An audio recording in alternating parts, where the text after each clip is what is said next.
Performer, eto naku, Gigil Boys. Makipagkwentuhan muna tayo sa kanila. Good morning and welcome sa Rise and Shine Pilipinas, Gigil Boys. Morning din po, Rise and Shine Pilipinas. Wow.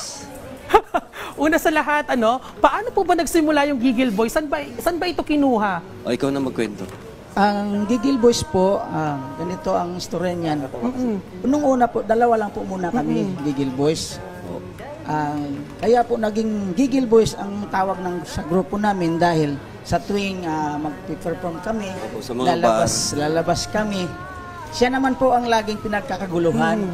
Siya po ang laging pinanggigigilan. Opo. Tapos po, ito naman po ang partner ko, kaboses po ni April Boys. Oh, wow! Ito naman po isa, kaboses din po ni Bingo Regino. April Boys din. Talagang pinalano niyo po ba na magpahaba ng buhok na mala April Boy Regino? Opo. Yung sa akin talaga mula sa pulpo, mahaba na po ito. Dahil idol niyo po si April Boy. Opo, yan idol po po siya. Okay, meron po kayong original and the hit song which entitled Ikaw ay namimiss ko. Ikaw ay Yung namimiss ko. kanina, tama? Opo, ikaw ano ay ba yung namimiss kwento ko. sa likod ng kantang ito? Kung po kasi, di ba po ang April Boys naglaylo na po sa industriya ng musika.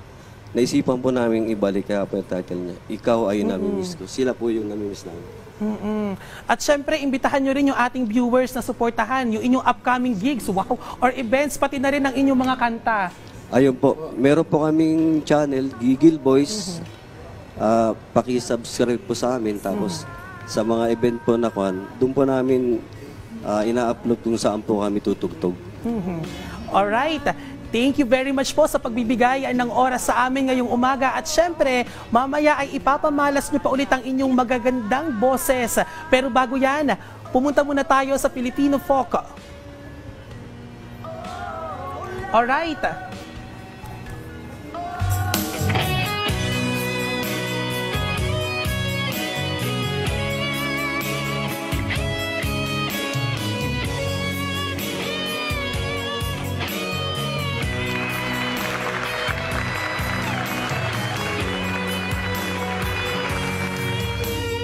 Mahal kita, aking sinta,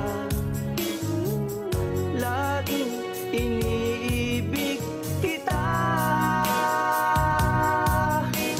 Walang iba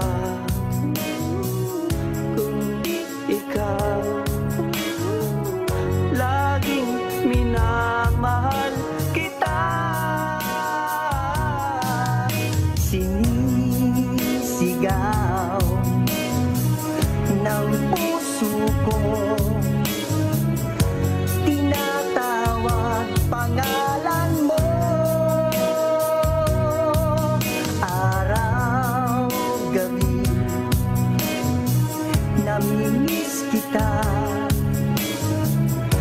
Nalulungkot, nag-iisa.